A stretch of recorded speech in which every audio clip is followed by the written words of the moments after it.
말씀입니다.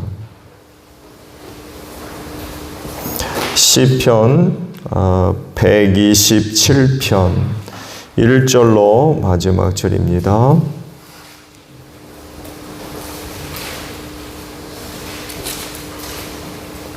시편 127편 1절로 마지막 절이에요. 주님께서 집을 세우지 아니하시면 집을 세우는 사람의 수고가 헛되며 주님께서 성을 지키지 아니하시면 파수꾼의 깨어 있음이 헛되니리다. 일찍 일어나고 늦게 눕는 것, 먹고 살려고 애써 수고하는 모든 일이 헛된 일이다. 진실로 주님께서는 사랑하시는 사람에게는 그가 잠을 자는 동안에도 복을 주신다. 자식은 주님께서 주신 선물이요 태안에 들어있는 열매는 주님이 주신 상급이다. 젊어서 낳은 자식은 용사의 손에 쥐어있는 화살과도 같으니 그런 화살이 화살통에 가득한 용사에게는 복이 있다. 그들은 성문에서 원수들과談판할 때에 부끄러움을 당하지 아니할 것이다. 아멘. 오늘 아침엔 1절 상반절에 있는 말씀을 함께 나눕니다. 주님께서 집을 세우지 아니하시면 집을 세우는 사람의 수고가 헛되며 라는 말씀으로 아침 함께 은혜를 나누고자 합니다. 하나님과 인간 사이는 어떤 사이로 설명을 할 수가 있겠습니까? 있으나 마나입니까? 어떤 사람들은 말씀 좀 드린 대로 전혀 필요 없는 것으로 여기는 사람도 있죠. 왜냐하면 하나님 존재 자체를 부인하기 때문에 그렇습니다. 얘기만 하면은 비웃고 조롱하는 어디 있느냐는 거죠. 그 하나님이. 근데 어떤 사람들은 전혀 그렇게 생각하지 않지요. 하나님은 절대적으로 필요한 분으로 여깁니다. 그분이 함께하지 않으면 모든 것이 다 헛된 것이라는 것을 알기 때문에 하나님은 반드시 필요한 분으로 여깁니다. 아무리 인간이 애를 써도 하나님께서 함께하지 않으면 그건 헛된 짓이 될 수밖에 없다는 것을 잘 알기 때문에 하나님의 필요는 절대적으로 인정하죠. 이런 사람들에게 있어서 하나님은 없어서는 안 될 그런 분이죠. 하나님과 인간관계가 어떤 것인가를 가장 잘 보여준 이들이 바로 이스라엘이죠. 지금도 그렇지만 이스라엘을 제외한 그 당시 이방 세계는 거의 대부분이 우상 숭배였습니다. 혹은 신적 존재 자체를 아예 인정하지 않은 그런 불신자들도 있었겠고, 이런 사람들에게 있어서는 자기 자신이 신이죠. 자기 자신이 신이에요. 들어보셨어요? 저는 들어봤어요. 내가 신이라는 건 도저히 살아있는 인간이 내가 신이라는 건 깜짝 놀랐어요. 이게 그냥 말로만 하는 얘기가 아니라 진짜 이런 사람이 있구나. 그런 걸. 여러분은 어떻습니까? 그런 얘기하는 사람 들어보셨어요? 자기 자신이 신인 거죠.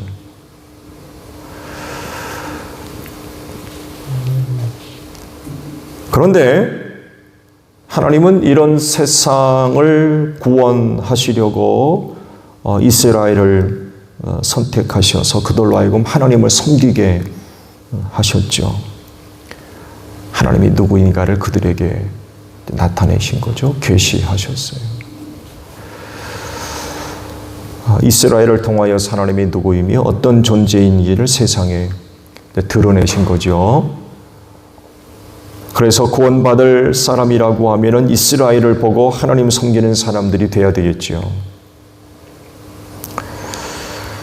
이스라엘을 통해 나타난 하나님은 정말 놀라운 분이셨죠. 대표적인 게 출애굽을 시작을 해서 광야 40년 생활을 가장 대표적인 것으로 우리가 이야기할 수 있죠. 그런 것들을 볼 때 이스라엘은 하나님이 없으면 존재 자체가 불가능했죠. 바로 하나님과 인간의 관계가 어떤 것이냐. 바로 이거예요. 없으면 인간 존재할 수 없어요. 살 수 없는 거예요. 그걸 지금 이스라엘이 보여줬던 거죠. 모든 나라와 민족을 통틀어서 이스라엘과 같이 하나님으로부터 그런 그 은혜를 입은 나라와 민족이 없죠. 그들이 얘기하는 게 바로 그거예요. 하나님 없으면 안 된다는 거예요. 중요한 것은 이런 이스라엘을 보면서 그들이 섬기는 하나님이 진짜 신이구나 라는 것을 깨닫고 그 하나님을 인정하고 섬겨야 된다는 거죠. 그런데 그렇습니까? 애석하게도 그런 모습을 보인 나라와 민족이 거의 없죠. 여리고성을 예로 또 들어본다고 하면은 이스라엘 백성들이 가나안 점령을 이제 시작하면서 여리고성을 이제 쳐들어가야 되는데, 그곳에 정탐꾼을 먼저 보냈죠. 거기서 누굴 만납니까? 기생 라합을 만나죠. 그를 통해서 들은 얘기 들어오게 되면 여기 있는 사람들이 이스라엘을 위해 하나님께서 일하신 일들을 전해 듣고 다 놀래 자빠졌다. 다 두려워하고 라는 이야기를 했지만 그 이상도 그 이하도 아니었어요. 왜냐하면 그 성에서 구원받은 이들은 기생 라합과 그 가족밖에 없었기 때문에 그래요. 그는 그 이야기를 전했고 우리가 살 방법이 어디 있느냐. 그게 사실이라면 우리가 살 방법이 어디 있느냐 라고 해놓고는 이스라엘 정탐꾼들을 숨겨주어서 살려보내죠. 그리고 붉은 밧줄을 창문에 내려뜨려 놓으면 우리가 내 집은 건드리지 않겠다 해서 유일하게 그 집이 살아남았어요. 이스라엘이 섬기는 하나님이 누구이냐? 그 이스라엘을 통하여서 나타나는 그런 그 모습을 보고 이제 이스라엘이 섬기는 신이 진짜 신이구나. 이건 발견하고 그 하나님을 영접해야 되는데 이렇게 극소수의 몇몇 사람들을 제외하고는 거의 하나님 영접하고 믿는 나라와 민족 사람들이 그렇게 많지가 않았죠. 이스라엘을 통하여서 나타난 하나님을 이야기할 때에 가장 극적 사건이 바로 성육신이죠. 예수 그리스도이십니다.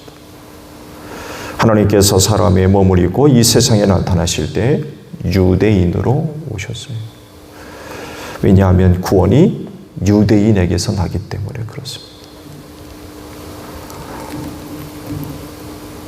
그들을 선택하시고 구속사를 이루어 가시려고 하나님께서 뜻을 세우셔서 아브라함을 선택하셨고 다윗의 후손을 약속하셨고 그래서 그 약속대로 사람의 몸을 입고 우리 가운데 오실 때 유대인으로 오신 이유가 있는 거죠.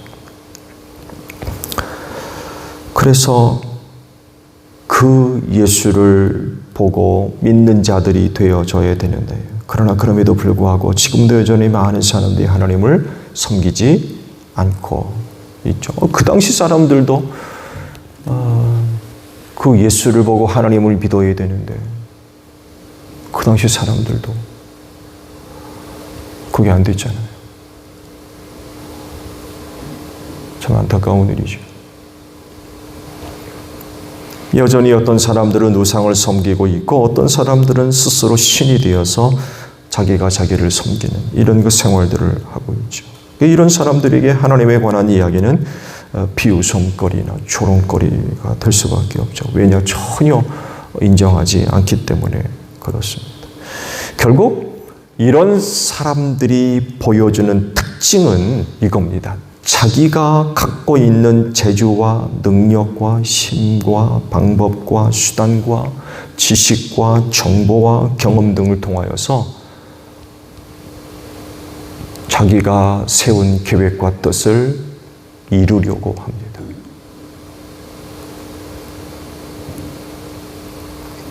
여기에 좀 더 다른 어떤 것들을 찾는다고 그러면은 주변의 다른 어떤 사람들과의 관계를 통하여서 그런 것 계획과 뜻을 이루려고 합니다. 하나님이 전혀 없는 거죠. 이런 사람들의 고유한 특징이 바로 이거예요. 하나님이 없어요.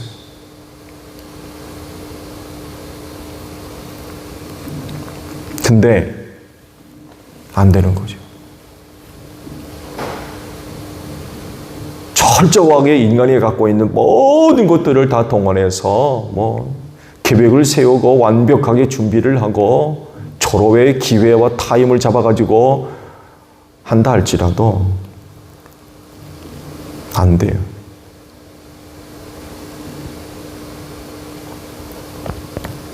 이럴 때 그런 사람들이 가장 많이 이해하면서 나타나는 태도, 운 얘기합니다. 잘 되면 운이 좋았고 그렇지 않으면 운이 나빴다는 거예요. 이게 전부입니까? 그게 사실이에요? 운을 이렇게 설명을 해놨더군요. 결과가 미리 정해져 있어서 사람의 힘으로 바꿀 수 없는 것. 이게 운이래요. 그래서 이럴 때 많이 사용하는데 별로 애를 쓰지 않았는데도 좋은 일이 생겼을 땐 운이 좋다 라고 하고 굉장히 많은 노력과 애씀이 있음에도 불구하고 결과가 좋지 않을 때는 뭐라고 얘기하는 거예요? 운이 나쁘다. 이렇게 얘기를 한다는 거예요. 근데 정말 운 때문입니까? 아니죠. 그건 운이 아니라 하나님이십니다. 하나님이 주관하시고 섭리하시고 결정하는 일이에요. 왜냐하면 이 우주 만물을 창조하시고 통치하시는 분이기 때문에 그렇습니다. 어느 것 하나 하나님의 섭리에서 벗어난 일은 일어날 수 없어요. 그래서 성경 말씀하잖아요. 미물에 불과한 참새 한 마리도 하나님이 허락하지 아니하시면 그 중에 한 마리도 땅에 떨어지지 않는다고 했어요. 참새 한 마리 그거 있으나마는. 근데 그런 것 하나까지도 하나님께서 아주 구체적으로 세밀하게 간섭하시고 주관하시며 이끄시고 결정하신다는 거예요. 그런데 어찌 인간의 재주로 모든 것이 가능하다고 생각합니까? 운타령하고 있고 천만의 말씀이죠.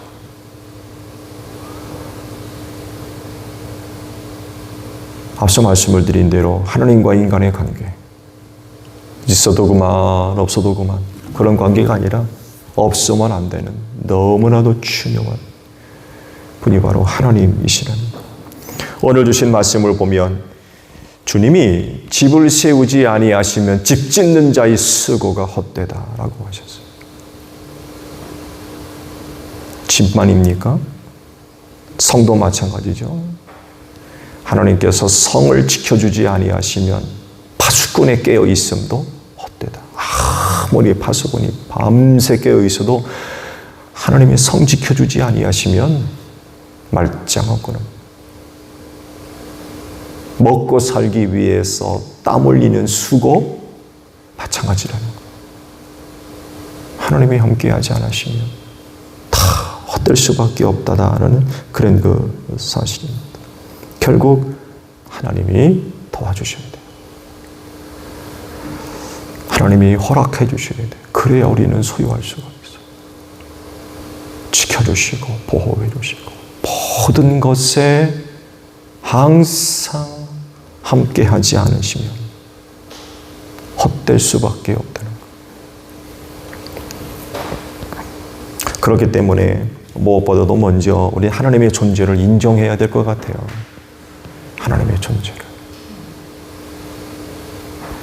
그래서 그 하나님 앞에 겸손하게 은혜를 구하는 태도가 필요해요. 하나님 없으면 안 됩니다.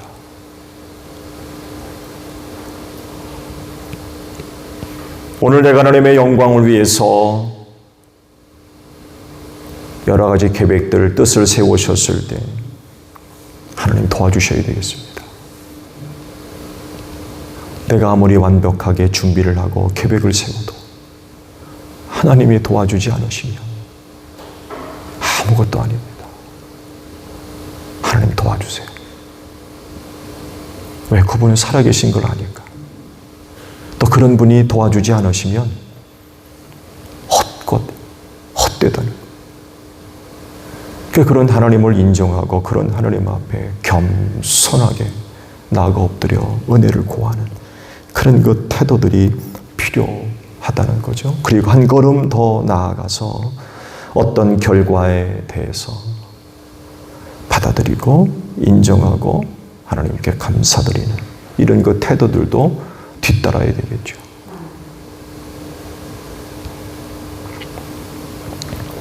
하나님은 언제나 사랑이 많으신 분입니다.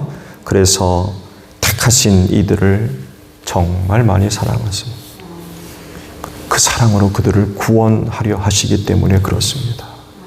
그러므로 어떤 일이 있을지라도 이런 하나님에 관하여 의심을 품어서는 안 될 것 같아요. 하나님은 반드시 사랑하는 자들을 구원하십니다. 안 좋은 일로 하나님 의심하지 말고 우리 늘 십자가를 바라보며 하나님의 사랑을 확신해야 될 것 같아요. 왜냐하면 반드시 구원하시는데 이 구원을 위해 여러분의 집을 든든히 세워주실 것이고 여러분의 가는 길에 동행해 주실 것이고 내가 위험을 인지할 때나 그렇지 못할 때나 항상 지켜주십니다. 제가 지난번에 재미난 얘기 있잖아요. 성도가 죽어 하늘나라에 갔는데 인생길을 쭉 보여주시는데 모래밭에 바닷가에 발자국이 2개 나요. 하나는 주님 발자국이고 하나는 자기 발자국. 가다 보니까 하나밖에 없더라고요. 가장 힘들었습니다. 내 발자국인 줄 알았더니 그때 예수님이 나를 들쳐보고 하셨다는 거예요. 그 어떤 어려움으로 인하여서 하나님을 인지하지 못하는 어리석음.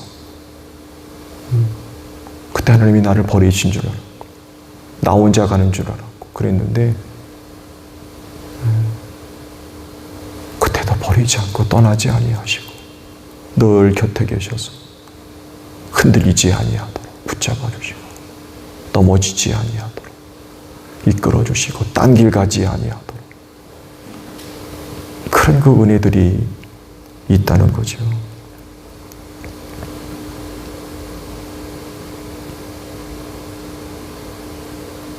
잘 됐을 때 내 힘 가지고 내 재주 가지고 든 줄 알았는데 하나님이 다 도와주셨고 이런 그 은혜가 있다는 거죠. 왜? 사랑받는 자녀 되었기 때문에 그렇습니다. 오늘 하루도 이런 은혜로 함께 하실 줄로 믿습니다. 그래서 여러분의 수고의 땀과 수고의 눈물들 그리고 흘린 피들이 결코 헛되지 않을 겁니다. 거기 하나님이 함께 하셔서 영광 받으시고 그 모든 일들과 함께 하셔서 여러분들을 구원하시는 그런 그 은혜가 있을 줄로 믿습니다. 오늘도 여러분의 믿음의 눈을 활짝 열어서 범사에 하나님을 발견하고 깨달을 수 있는 복된 하루가 되시기를 바랍니다. 주기도문 하겠습니다. 하늘에 계신 우리 아버지, 아버지의 이름을 거룩하게 하시며 아버지의 나라가 오게 하시며 아버지의 뜻이 하늘에서와 같이 땅에서도 이루어지게 하소서. 오늘 우리에게 일용할 양식을 주시고 우리가 우리에게 잘못한 사람을 용서하여 준 것 같이 우리 죄를 용서하여 주시고 우리를 시험에 빠지지 않게 하시고 악에서 구하소서. 나라와 권능과 영광이 영원히 아버지의 것입니다. 아멘. 기도하겠습니다.